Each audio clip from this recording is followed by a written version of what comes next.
Well, a very, very good evening to you. My name is Theophilus van Rensburg-Linster. You cannot see me yet, but you will see me soon, and you will not see me alone. I will have my bodyguards with me. I have one bodyguard to the south, as Terrence Martin. I'll introduce him shortly. And then I do have a bodyguard to the north of me. I am feeling rather safe this evening. Thank you so very, very much for joining us in this particular space. It's always really very special to connect around this. And thank you so very much for all the support that you provide to us in this space. We are very, very honored this evening to have a special guest, and I'll introduce him to you very, very shortly. You are connected in a space where we talk about vocational training in agriculture. And we call ourselves in Stockholm particularly a new pact for uplifting projects related to meaning something for young people, particularly in rural South Africa. The name of the project is Agri Academy. It is managed by a vocational training non-profit organization in South Africa called Learning Academy Worldwide. And in Stockholm, we have been blessed by the grand, I can say, generosity of Sven Isaksson, who allows us to use this space in downtown Stockholm to promote and advocate for everything South Africa. And we are very, very thankful to him always for that grand opportunity. And what we intend to do in this space regularly is to, number one, promote the activity of training young people in rural settings in South Africa. Training in what? Training in vocational training in agriculture, so that they can see farming as a potential career possibility. The second thing that we do is that we try and get support from folks to strengthen our hand in education and training. And people support in different ways. Sven, in this particular case, support by allowing us to use this particular space. Some folks donate directly to the projects, and we'll give you an opportunity to see how you can do that later. But there's a third reason, is that we would love to introduce even to young people in suburban Stockholm the potential and possibilities of agriculture as a career. And so in a few seconds, I'll bring my guest alongside and you can see them and meet them.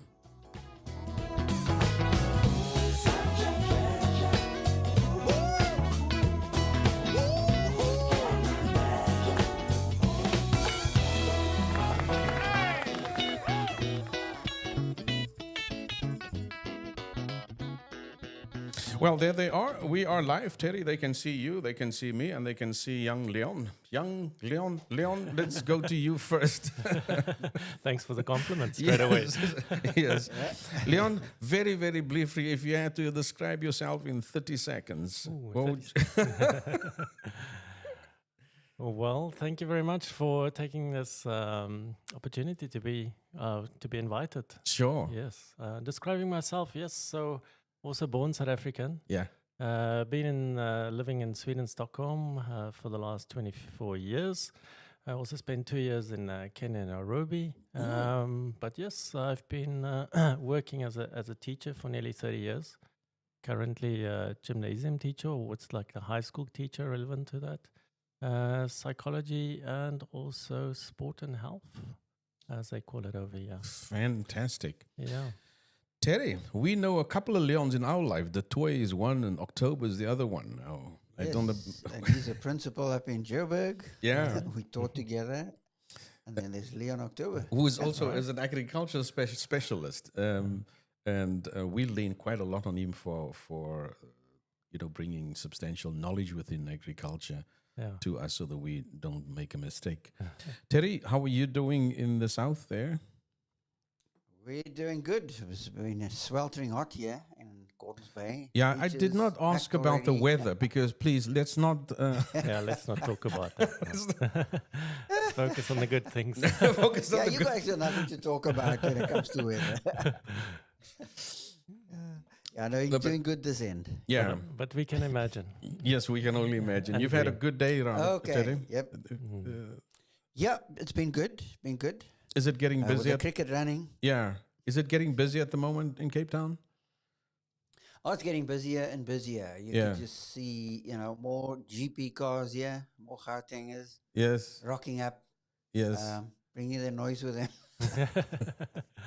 Anyway, I was a Gauteng. I've been living there for You've been, yes. 35 years. Yeah, now you know what Leon. people felt like when you 35 rocked years up, in huh? Joburg. In Sweden, That's right. They were in real Sweden, excited about me. in Sweden, they call them seagulls. Seagulls. They're noisy and messy. Yes, that's right. Okay. Yep. Yep. There's a new name for tourists.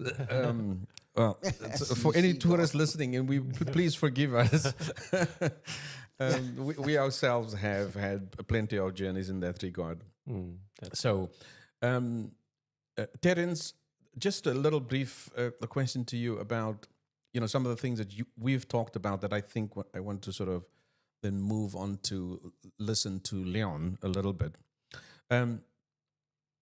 When you and I were talking about paying attention or attending to as a key indicator of someone's alertness in life, do you see that as a serious priority in the world in general? Is that folks can do a lot better if they attend or pay attention to each other? It has to be, because I agree with McGilchrist. In McGilchrist stated as follows, that paying attention is a moral act. Boy, isn't it a moral act? Because you're constantly in the process of having to shuffle or reshuffle your values hierarchy when you pay attention. Because you're going out from yourself to someone else or something else. And when you focus on people in particular, oh man, I like that. That's an interesting ball game. Yes. Another human being, focusing on them and listening to what they have to say, attending to them. I think the other night we talked about how do you train your senses? One of the ways to train your senses is to question things, right? But the second thing is to attend to the questioner. That brings the human element right into it. Yes. Because we can be answering questions till we go red, pink, and blue. But how about attending to the questioner and listening what the questioner has to say and becoming interested in the whole person versus just a little slither of that person's reality? Oh, you're absolutely right. On that, I have to say it's been potential. It's probably one of the reasons why the needs in the rural settings in South Africa has been so in our forefront. Because we know that one of the deficiencies in these communities is that there's not a sense that people are listening. People with power are not listening to me. My needs are not recognized. The crises that we are going through in these rural settings are not the priority on the agendas of those folks who have the power to make a difference. Yes. So it has ramifications for even in this particular space where we work. Leon, we've talked long about, before the program started, about why we do what we do. And when we call in a guest, I think we want to practice what we believe. And sort of paying attention to you tonight is crucial for us. It's very, very vital. We think we can learn, and that's what we want to do. One of the areas, if we can start there, to do with the needs that you see amongst young people in school settings. Tell us a little bit about what the anxiety or depression or difficult issues that you see in young people in school settings, and why you think it is so hard for them to have tough conversations. Well, I think I'll start first with just connecting up with something Terry said. We live in such a divided world, and divided attention is probably it's almost an epidemic right now. So giving your undivided attention is probably one of the most valuable things we can give our youth and anybody that you actually talk to. Because we've become so programmed and used just to not do or trying to do so many things at the same time, multitasking, thinking we feel powerful multitasking, but at the same time, we actually just do different things in a half and bad way. Wow. Yeah. And I think our children and our students are longing for somebody to listen to them, and really listen in. Active listening, it's actually called the term. So active listening is that process of listening, but not listening with thinking what's the next thing I'm going to say, but listening to the person in total. And then from that, not always striving to have an answer. We often think we need to solve the problem straight away or come up with a solution. But sometimes the biggest gift we can give is just holding space and just listening. Why is that so difficult for adults to do? Yeah, I think maybe it's a combination of that divided attention and always feeling that we have to solve it. We have to solve it, right? Yeah, instead of just listening and being open to listen. And at the same time, not to, Leon? sorry, and just finish like just non-judgment, listening without judgment. I think that's a big thing. Terry, you wanted to say something? Yeah, I'm thinking, Leon, it's such a difficult thing because we really are schizophrenic at that point. Yeah. Our minds are fragmented. I'm speaking just as Westerners. We have very fragmented minds. The last thing we want to do is listen to people. Yeah. But we expect them to listen to us when we pontificate. Yeah. And so we don't relate to them. We kill the conversation right in the first 10 seconds because, as you say, we have this compulsion to want to solve things. Yeah. Or be right. What is right? What is wrong? Yeah. And be right. Yeah, absolutely. Yes, you're all right. And be right. Do you put a high premium on that. Yeah. Do you think, Leon, that anxiety in general about several issues create this vacuum for young people? So the question behind that is, what are the things that push young people to want to be listened to? Where are the needs that you see for them at the moment? I think it's always a combination of different things. We always want to, unfortunately, we're trying to block things in, or we want to categorize it's this thing or that thing, But it's often a combination of different things. Okay. We can highlight a few things like what we just talked about is active listening, and not like non-striving, not always wanted to reach a result in things. And trust the process as well, and also trust that they sometimes have the answers themselves, and it's finding them back into that confidence of knowing what are the best for me, right? And not always we telling them this is like the answer for you, or this is the way. So you've worked with students in that space, right? Yes, I've done around a 2-year project. I worked at a project at a school. It's called Resilience and Mindful Self-Management. So one thing that I branched out in my teaching career is also training myself as a mindfulness coach. Right. And then recently also as a conversational therapist. So right, learning the art of listening. Yes, active listening. And then also Wonderful. work. And that's with that's absolutely right, Terry. It is so heartwarming, and then also with adults, younger adults in that particular space, right? Yes, right. Yes, yeah. So if you're consulting, sorry to cut you if you're consulting, that's largely then with adults at the moment. Right?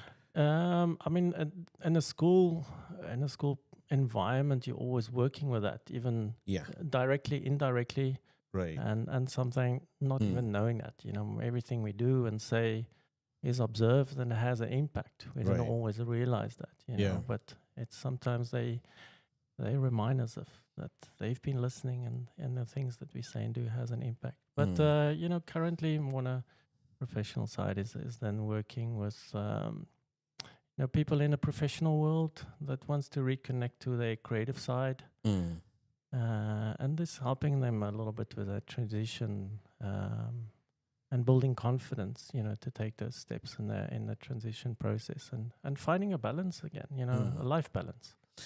Caroline Leaf, in a book, I think it's called Cleaning Your Mental Mess, right, Terry? That's right. She suggests that Yeah.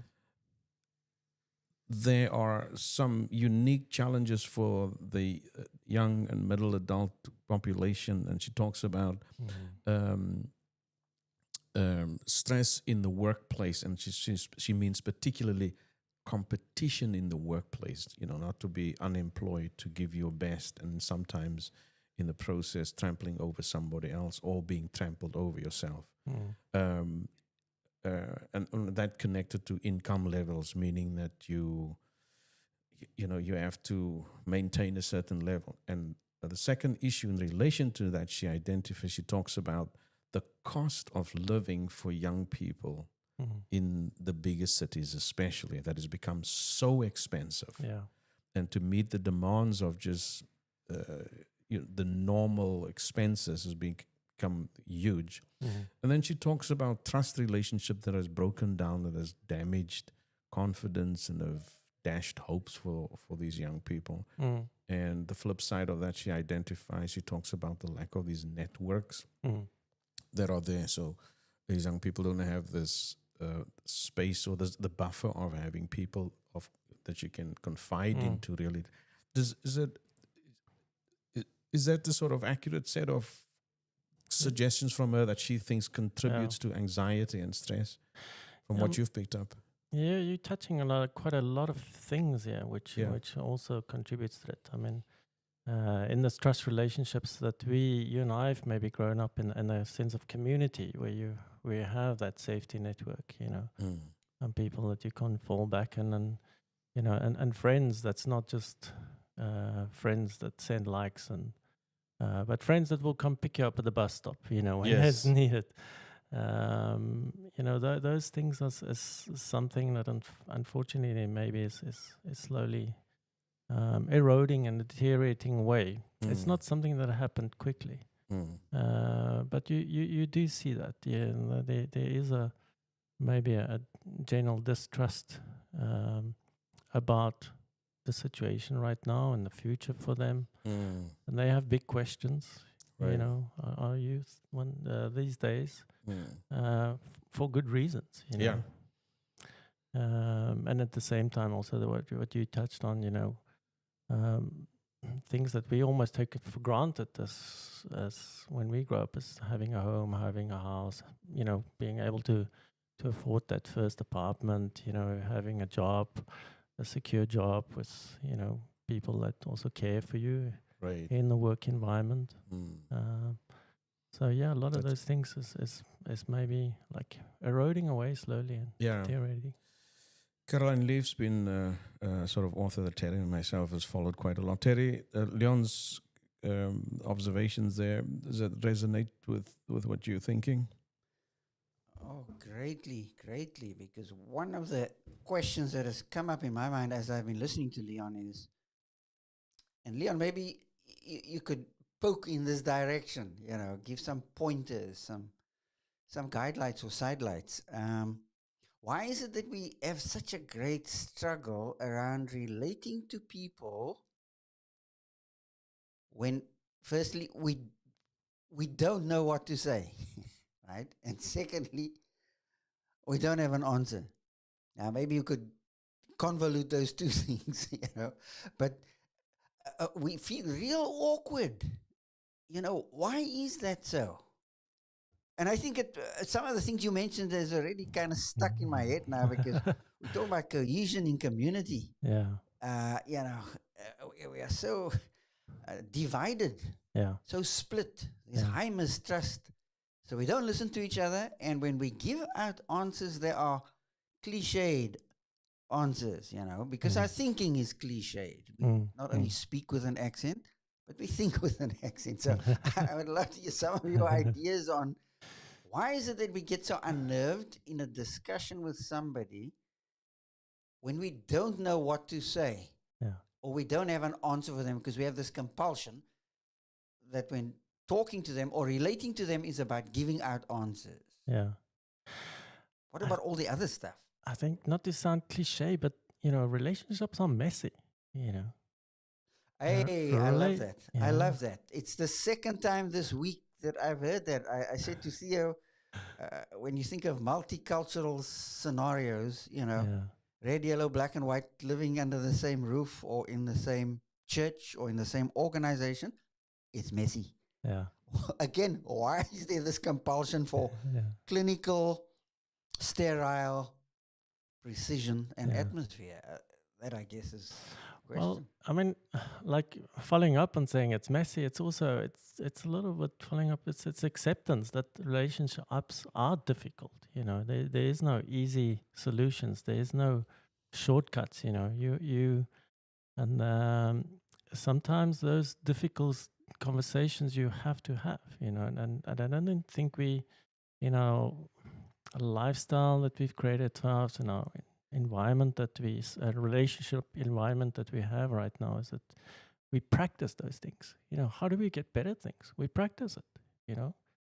Sitting down at a lunch is like, Theo, I know things are not so good with your parents right now. I know you want to talk. You think we avoid those conversations because we're so used to just the superficial things. Yeah. So The adults things are that- doing that. We're doing that with each other. Yeah, and especially I think the youth maybe has not always had that opportunity like we had. Just to have those difficult conversations, or practicing in the streets. If things get messy. There's a bit of a fight, but then a brother or a cousin comes in, and we resolve things, and then we continue playing again. Right. Right now we're almost sitting in our own. But we don't like that M word, right? The messy word. I mean, I'm thinking about those of us who are married. How messy that relationship can become. Yeah. And we don't. We rather turn the volume down on it because nobody must hear us Yeah. even say that word, Yeah. But I really like your boldness in terms of saying that relationships are messy. Mm. And it And that's takes how we grow. navigational skill. Yeah. Sorry? And that's how we grow. That's how we that That's how we friction. We need grow. that friction to become from the rocks to the pebbles. We need to rub against each other. Well, if you've just joined us or if you've been sticking around for the last 18 minutes, we thank you so very, very much for doing that. You are connected space here at Learning Academy Worldwide's live broadcast from Stockholm in Sweden. Today is the 19th of December. I was just checking for myself with... That's correct. And it's Thursday. My studio partner Leon Kuhn says, I am right. I am always right. And well, he says he's never wrong. So I don't know. No, you're just sitting to his right here. That's why you're right. It's geography, says my friend Terrence Martin down in the south. Says it's location. It's all about location. Thanks for clarification and location. Yeah. Thank you so very much for joining us here. And we're listening to a song by Andre de Lang that says, this is my music, my song. In the silence of my home, the yearning that's inside of me, this is my music, my song, finds me when I'm all alone. In the silence of my home, the yearning that's inside of me makes me sing.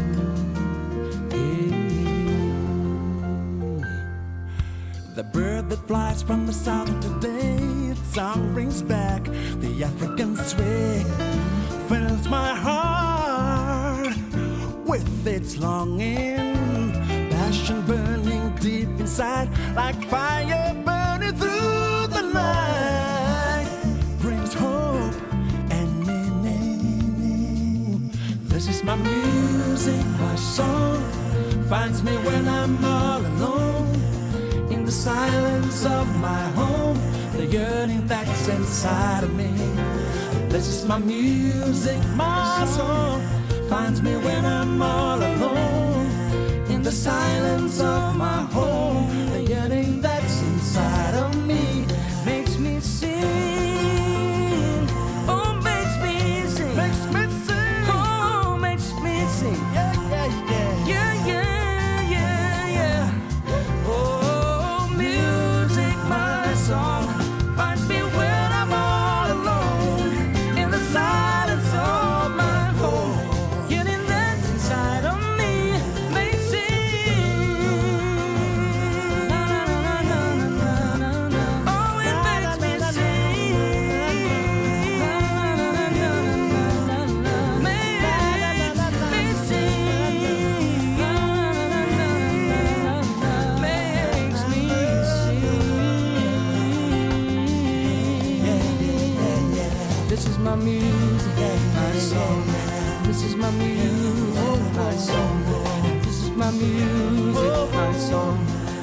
my music, my song. Yeah, yeah. Hey.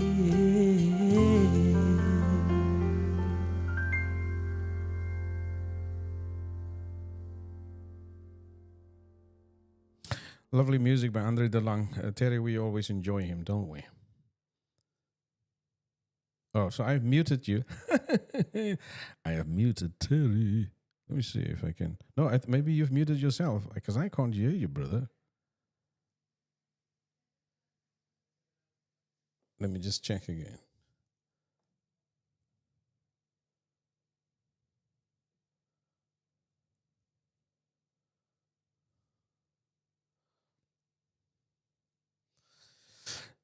I can't hear my brother Terry. I don't know if it's something we said earlier. Let's see. But you can still hear me? I can hear you. Yeah, that's important, I suppose. Let me see if I can bring my. Oh, I definitely did. Terry, you want to say something? Yes, Yeah, I'm there you still are. here. Oh, Yeah, beautiful. so, He's yeah. back. I love. So I've unmuted your heart. Mm. But Yep.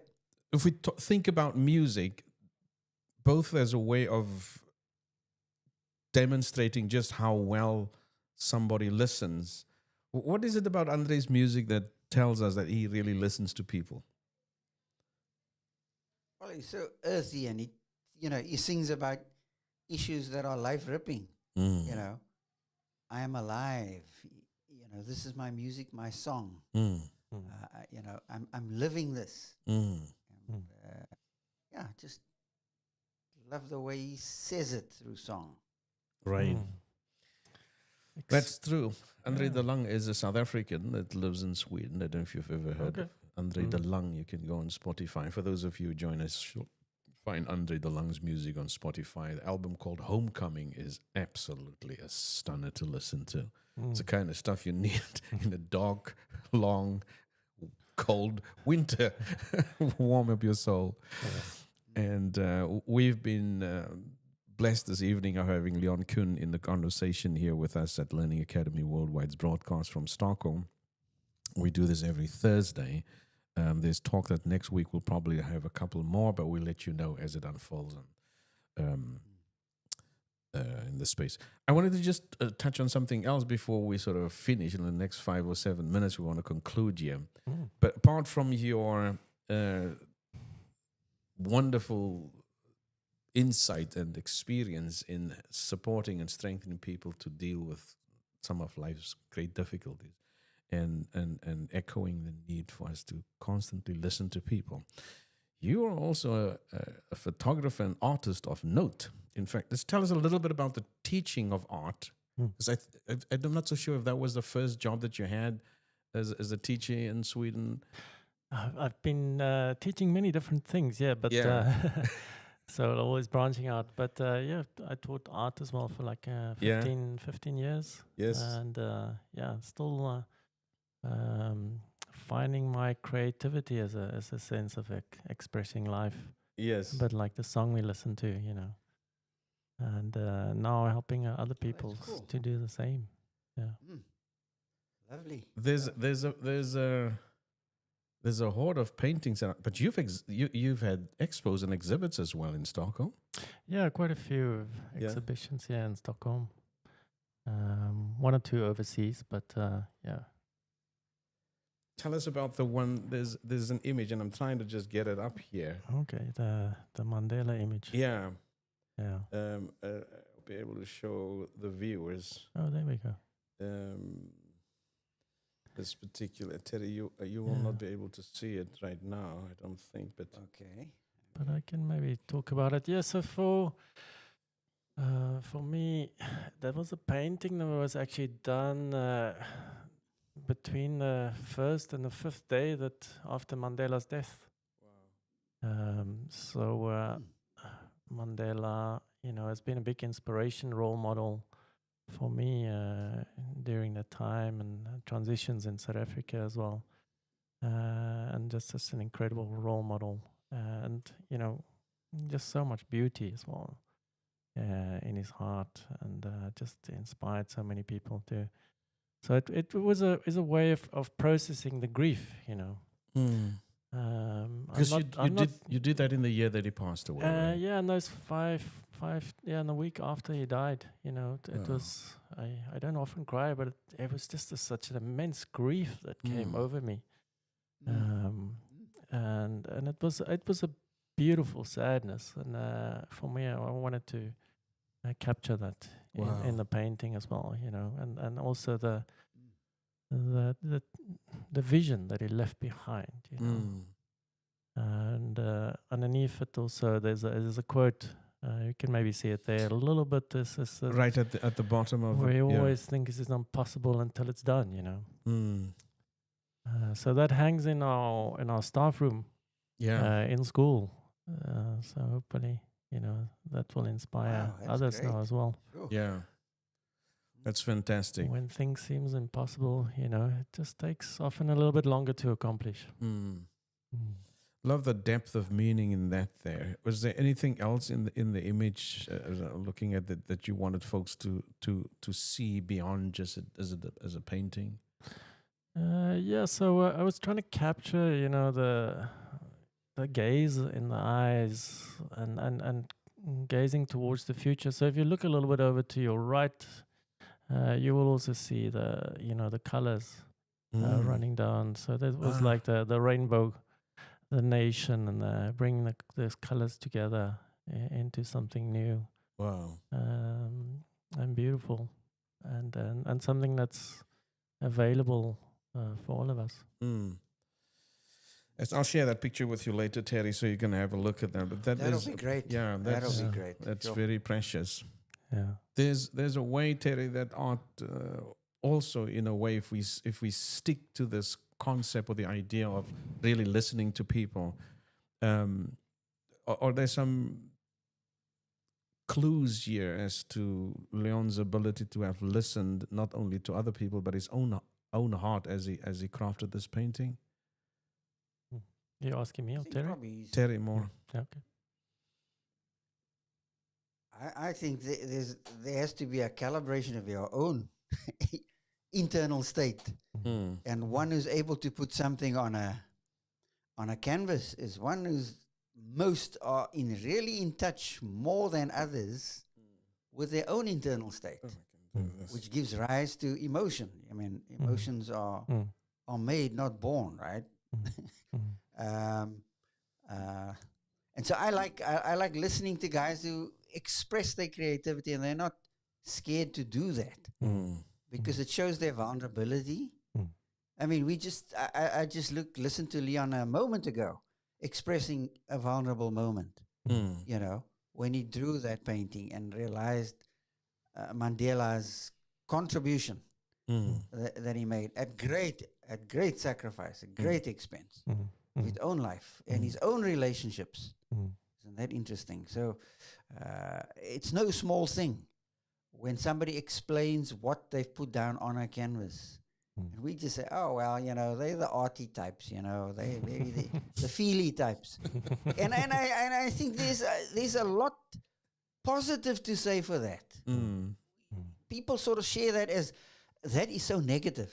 Oh, they're the feely types, the arty tarties, and that's a very negative statement. But I just love, we've had a moment right here, a moment of vulnerability, expressing a feeling that overcame you, Leon, in a particular moment, and putting that onto a canvas. Oh my goodness, that takes great ingenuity. Sure appreciate you doing that. Yeah, I appreciate it. I actually felt that, I have to say.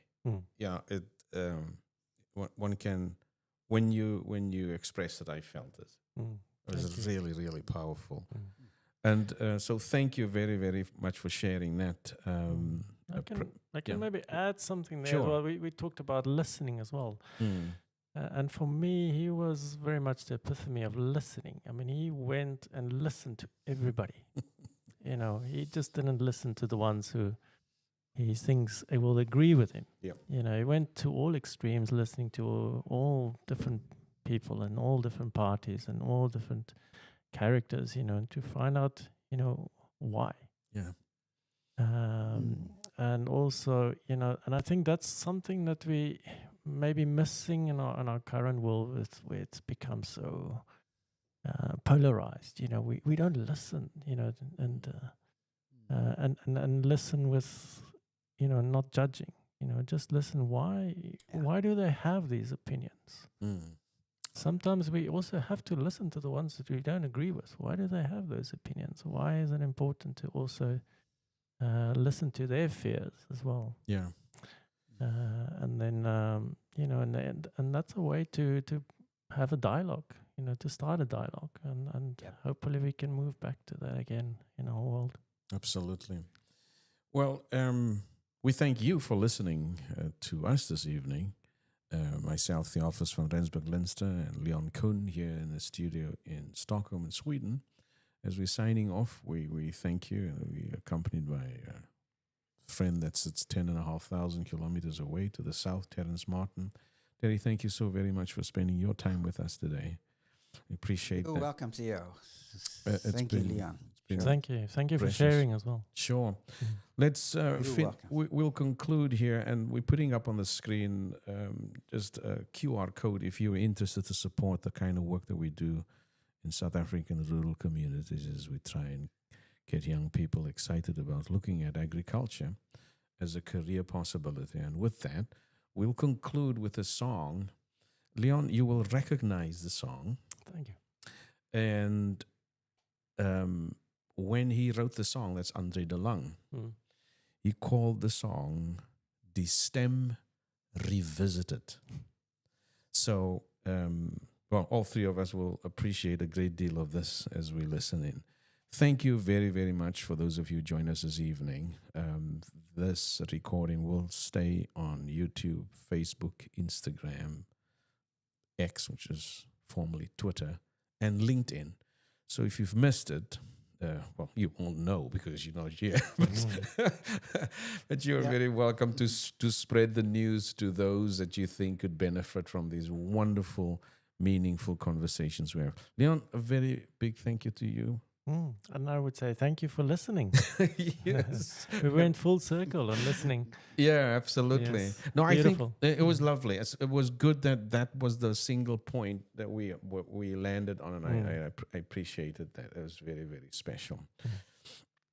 Of course, I would love the two of you to just stick around for a little bit of coffee and cookies afterwards. I'm not so sure how Terrence is going to enjoy it, but well, I'll switch on that 3D printer and I'll switch on my. So this is how we get through the long winter. Yes, with exactly. our, Lovely. with all the Christmas delicacies. That's great. Yeah. That's great, Leon. Yeah. So thank you again, everybody, and good night to you. Thank you. Thanks, Leon.